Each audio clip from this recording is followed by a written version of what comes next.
something like this. Check this out.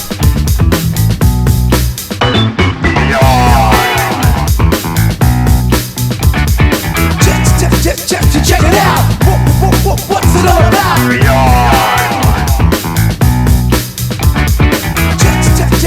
Check it out. What's it all about?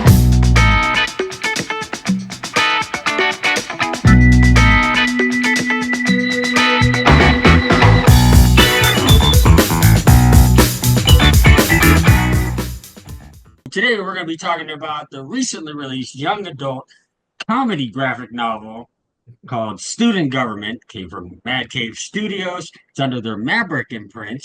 The quirky young adult snobs versus slobs college romp is available now.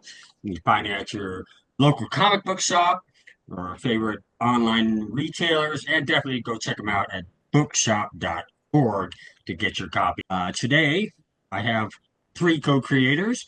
First, we had the two co-writers, Dave Justus and Lilah Sturges. Dave's known for his work on Vertigo's House of Mysteries, as well as Ever After and Fable's The Wolf Among Us. He's also the creator of the interactive fiction app for 3-minute games called Lifeline, which features a choose-your-own-adventure style text game, which I definitely have to look into because that was like my favorite book growing up, and I love that so much. Lilah is known for a number of books herself, as well as being nominated for an Eisner, Hugo, and GLAAD Media Award.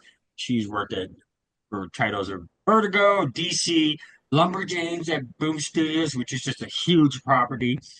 She's also done work on Girlhaven and Science of Ghost. And their collaborator, co-creator is Joe Eisma, artist who's we've had on here before. We've done something before. I think the Artist of the Month, as well as we've connected at Comic-Con Revolution, Ontario. Known for Morning Glories and Image Comics. He's done The Flash at DC. He's worked at IDW. Had a great Jughead The Hunger series at Archie Comics. And loved his work in Quantum and Woody and Valiant.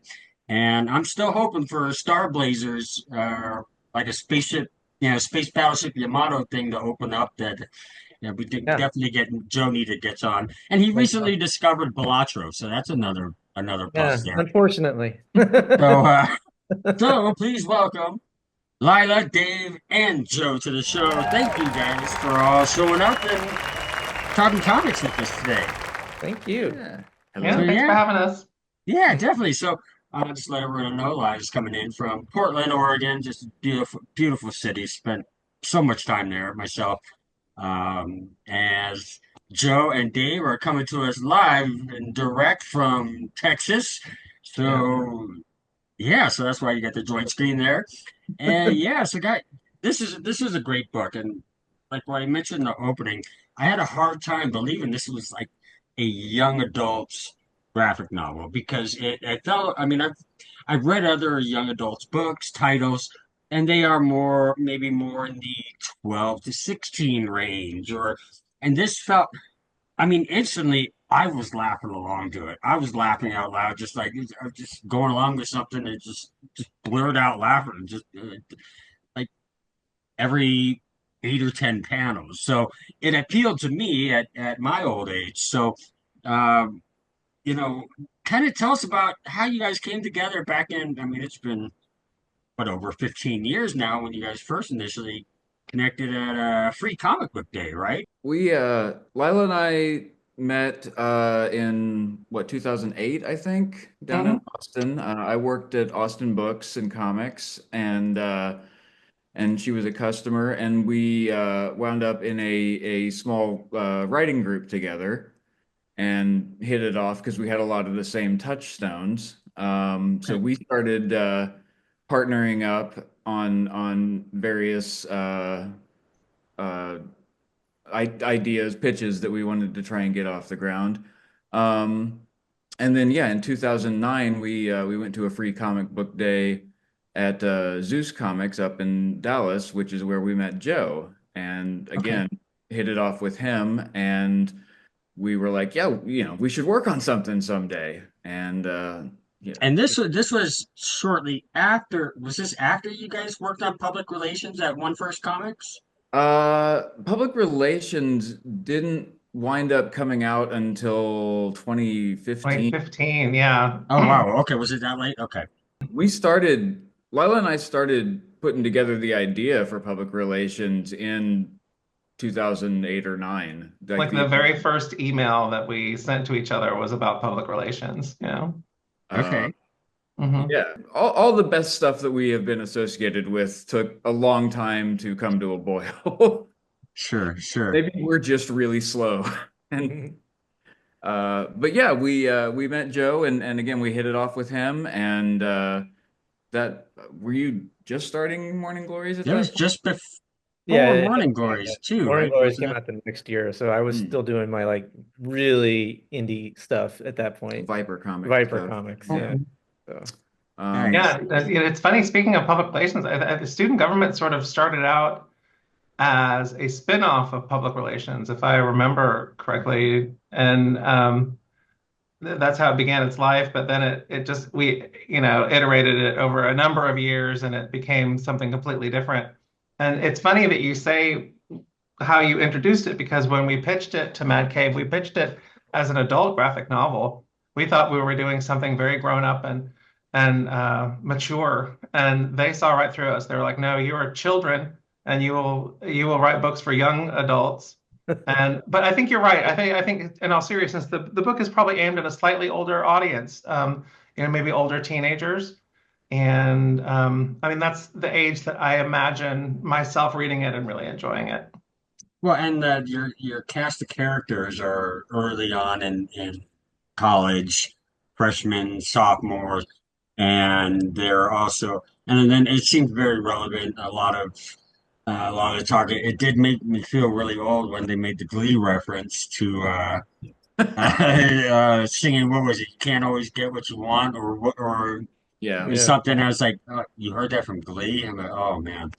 Mhm. My heart broke a little bit, but I got it. I mean, it made sense. It's like, okay, this is more, this time period and that kind of audience. So, um, yeah, how has the response been with the book, its release, and the audience that you're targeting?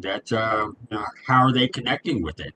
It's early days, so It just came out, yeah. yeah, we haven't gotten a ton of feedback. I My saw a favorite, great picture of you guys, all three together, oh, showing off the books. Emerald City. Yeah, we got a positive response there.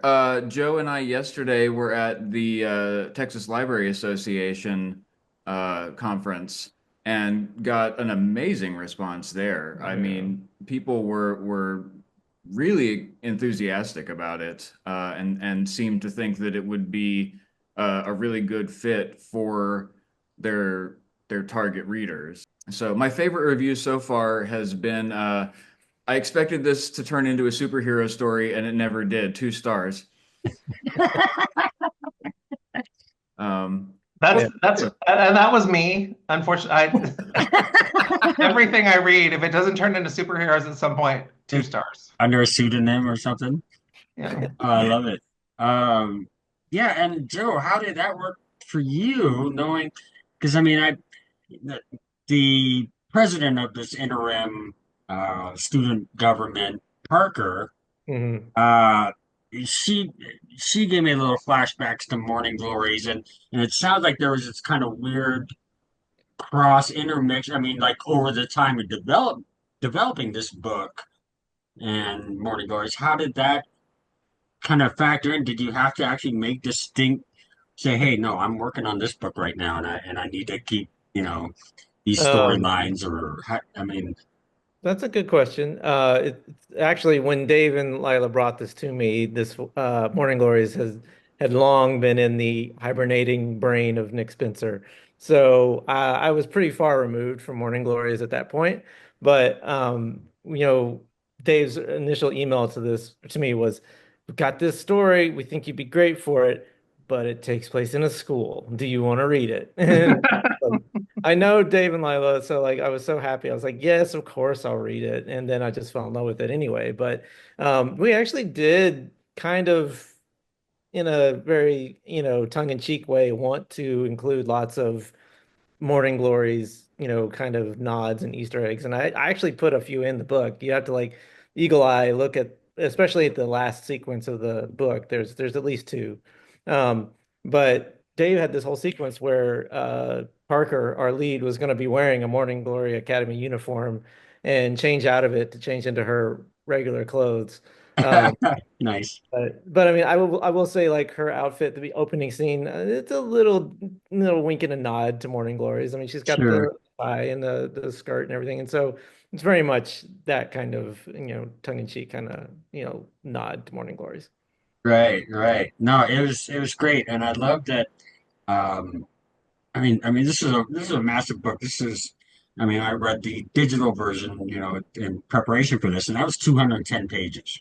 Mhm. So, and of course, I had some great stuff in the back too, with character designs. I love your guys' yearbook kind of photos at the end with that, Yeah. your roles in your school. Um, but and there's just so many great just moments and jokes, and you guys really developed these characters really well. Um, I think that it was early on. You saw that okay, this is the person who's really school spirit. She's really strong. She's really trying to be the optimist in this. And then you have here's the socially awkward, doesn't want to get it. I mean, everyone had to really define characteristics, and it made me think that with those being established first, and I mean, was that initially the thing we were looking to just establish these characteristics for these individuals you're going to have in, and then develop them around that, or did you have some ideas of something and then assign them these kind of roles that like, oh, this is something that the president or the secretary or the treasury would roll because it seemed like it could really go either way as far as who would embody what. But there was definitely some great brainstorming there, obviously, in the pages to show what these characters, are all about.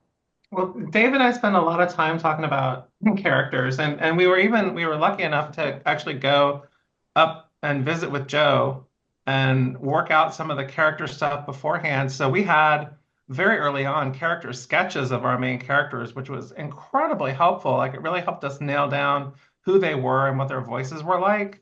Okay. But that whole process of characterization is really difficult. And I know that for this book, we struggled with that first set of pages to find all the voices and everything. And sometimes it takes a lot of work. And for these characters who I think are pretty richly developed, it was a labor of love. I would say that. Yeah, I mean that's a really good question that I don't know that we've necessarily gotten about this book, in terms of kind of the chicken or egg of Mhm. was it the characters who came first and the story developed around them or vice versa? And I think usually when Lila and I are writing, we try to create the characters and then sort of bump them up against one another and see what story develops from that. Okay. Um, we th this book changed a little bit in the telling. It was a little plot heavier when we started it, and then we kind of moved the big plot.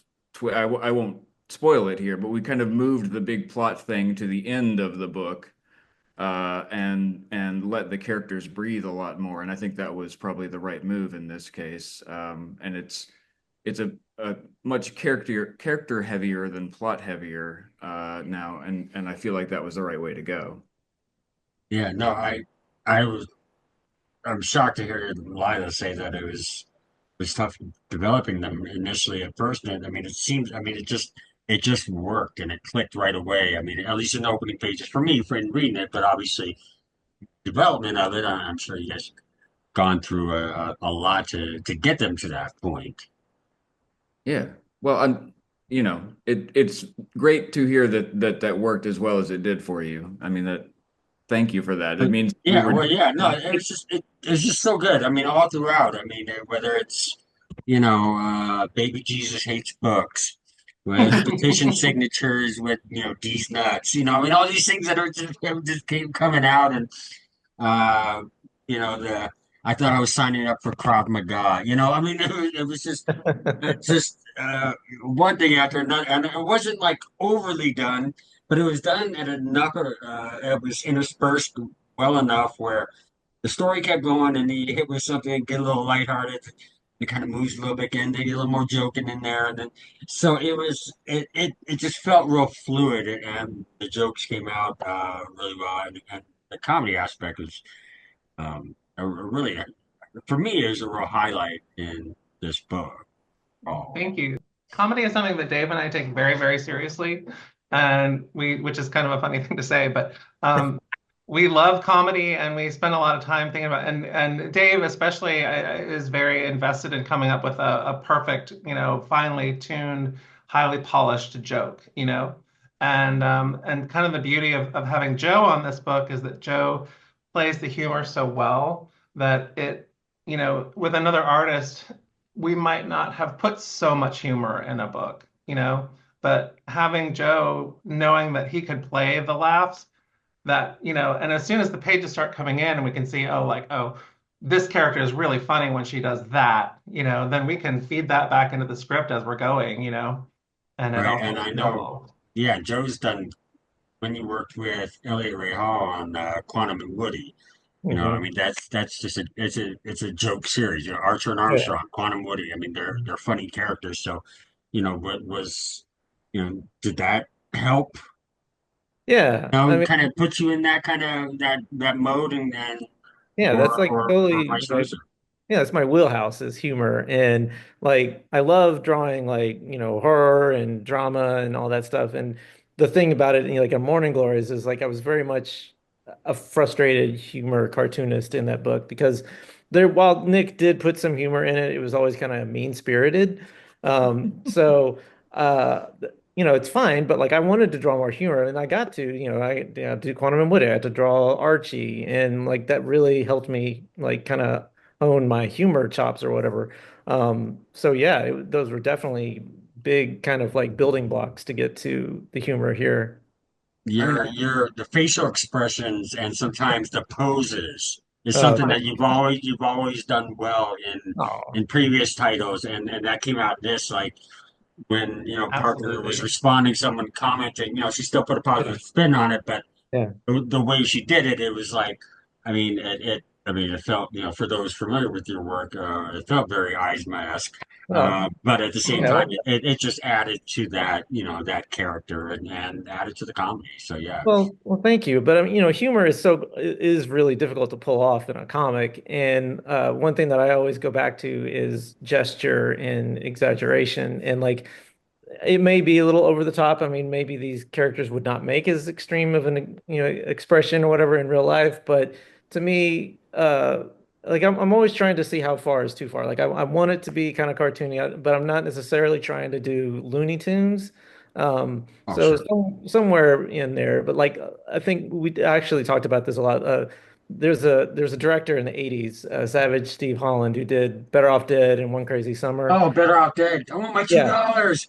Yeah, Yeah, so like that's kind of where my mindset was with the humor, like how I would portray it. And I sure. still feel like Student Government would be like the third film in that trilogy, if you want to count that as a trilogy. So, Oh, I Yeah, love all it's that. missing is the yacht race. I mean, yeah.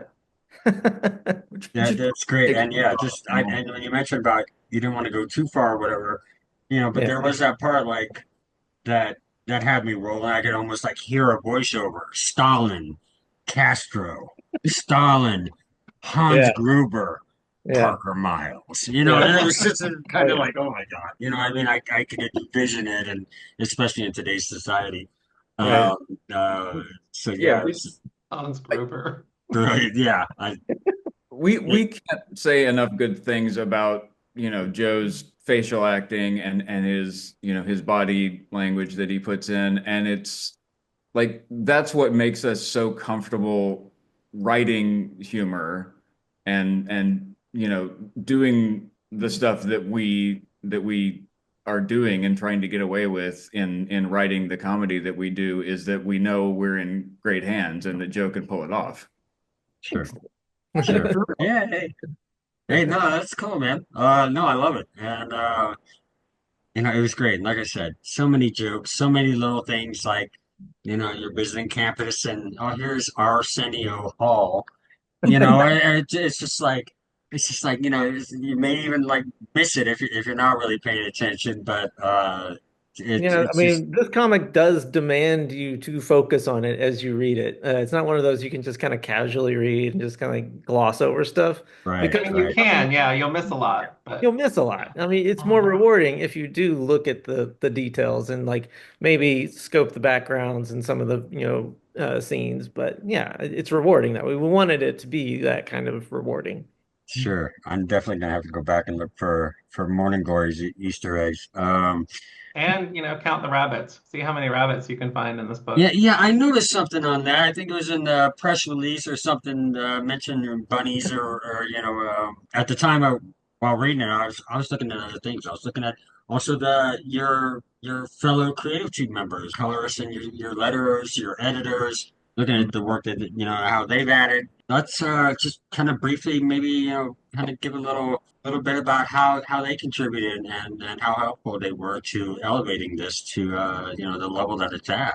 I'll let Joe talk about the letters and colors or Okay, we'll let everyone know that Michael E. Wiggam is the Yeah. colors, letters, both Simon Bowland and Charles Pritchett, and Mhm. then you had Mike March. Yeah, I wanted to His give a name, shout out to Lauren Hitzhusen, who's our and I editor. was going to ask how to pronounce your last name. Hmm I was nervous I about think that, it's but Hitzhusen. I've already forgotten. Yeah. okay, Joke okay. about this every time we I'm talk to sorry, her. Laura. We But yeah, Laura and Mike, I've seen you guys praise them in some press releases. So, what's that like? I know Michael really came in there and just did a bang up job Yeah. on color art on your line work.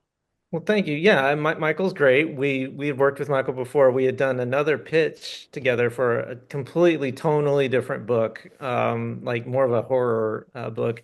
And Michael colored that one, right? It was Mhm. Michael. Yeah, and he did such a fantastic job. And so we knew that he and I looked. This is a weird thing to say. We knew he and I looked good together, but so we wanted to bring him on for this Hey, because.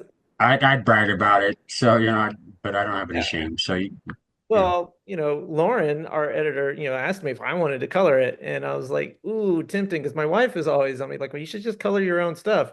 But I've never colored a full book, and they wrote 188 pages, and I was like, "This won't come out till like 2028 at this rate." So um, Michael jumped sure. in, and a lot of the choices he made, I wouldn't have made. Like, no, I don't mean that in a mean way, but like the scene, the college party, it wouldn't have occurred to me to light it the way he lit it, and I was just like, "That's It's perfect." so So good. yeah, It was yeah, kooky. Yeah, I loved it. Yeah, and I know your letterers really had their work cut out for them because there's a lot to get out. Yeah. And there was a number of times that, the dialogue, it's just hitting you just because there's a lot of story to pack in there, even considering the fact this book was so big that, Yeah. they were able to get so much into these panels. It was really impressive. And so I know they definitely do, I need mean, a shout out. they say that you only notice the lettering if it's bad. Yeah, If a letter is doing their job correctly, you don't think about it at all. And I think the highest praise that we can give both our letterers is that you don't think about them at all. They just everything is placed exactly where it needs to be very and fluid. perfect. And especially when you're doing comedy, so much of it is about timing and pacing, and Hmm that comes down to the lettering as well. Yeah, we didn't have a lot of notes for the letters either. Not at all. Well, Mm-mm. I mean, Both of they're them did a both bang they job. both have hmm story. I mean, list of credits, their names. They're no strangers to the business. And you know what? The same thing could be said about editors. That if something's bad, that's when you're going to notice the editor. That how did this get through, or who okayed this, or who gave this the green light. So Laura and Mike Yeah. good team to work with. I mean, I know Matt Cave is just like on fire right now, and probably the biggest expansion for publisher I've seen. In the last 10 years of doing this. How's it like working that, and how the book actually come to Matt Cave? We pitched It was it. through, Yeah, mostly because through you. yeah, I mean, I know Mike. Mike and I go way back, and he's always said like I'm welcome to pitch him anything. And so I sent him this, and then he sent it to Lauren, who fell in love with it and was the one who wisely said this should be a young adult book. And Lauren has been our biggest cheerleader. She's always had our back. She's diffused things that could have been dramatic with aspects of the production, and she's so like creatively like encouraging that like I feel like like helped us do our best work. Yeah. She pitched a joke that got in there. Yeah. She had very few notes for us, all of which were additive, constructive, really strong notes. Like any good dictator, she made the trains run on time, Yeah.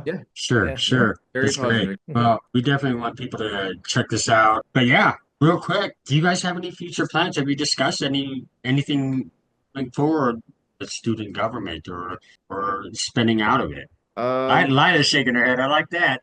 Let's hear it. I will say, I won't give it away, but I will say that Lila and I independently both came up with the same title for volume 2, if there's a volume 2. So I think that's a good sign that we're on the same page. Okay. Again, it's early days yet, so nothing has been greenlit, but Lauren is very excited about the idea. She ships some characters and would very much like to see them get together. So we'll have to talk about that. Okay. But Okay. we would love to do it. It was such a positive experience, Absolutely. tip to tip. So, we would be more than happy to do student government till the end of time. Yeah, and that's not the only thing that we are discussing with Joe either. That's a thing. Okay. Color me intrigued. Very nice. Yeah, I can't recommend this enough to people. It was really great. What was really nice is you guys really looked like you had a lot of fun with this in creating this, and it came out in the work and in the characters and in the story. It was such a great story. Visuals are beautiful, and I mean, even as big as it was, like I said, the PDF was 210 pages. It still didn't feel that long. It's like I could have taken at least another 100 pages. Like, keep going. So thank you guys so much for taking the time and to speaking with us about it. We definitely want you to get out. We'll give you all the information where you can follow Dave, Lilah, and Joe online. Follow them on social. Definitely go pick up Student Government, the young adult comedy graphic novel, and can't put enough emphasis on comedy because they'll have you rolling no matter your age. From Mad Cave Studios, Maverick imprint, and it's available now. Go to bookshop.org or your favorite local comic shop. Dave, Lilah, Joe, thanks for taking the time to talk student government with us. And yeah, we'll be watching out for more because I think we definitely use some more of that. Yeah. Awesome. Thank you. Thank you, Jason. Thank you so much. Hey, there you have it. Student Government, the original graphic novel is available now. Pick up a copy. You're going to love it within the first 10 pages. I guarantee it. Special thanks to my guests, Dave, Lilah, and Joe. Be sure to follow them on social media and online. See more of their work. Keep up to date on what they're doing. Be sure to check out what the good people at Mad Cave Studios and their Maverick imprint are doing. Be sure to follow PopCultHQ, and even me online. Like and comment on this video and subscribe for more.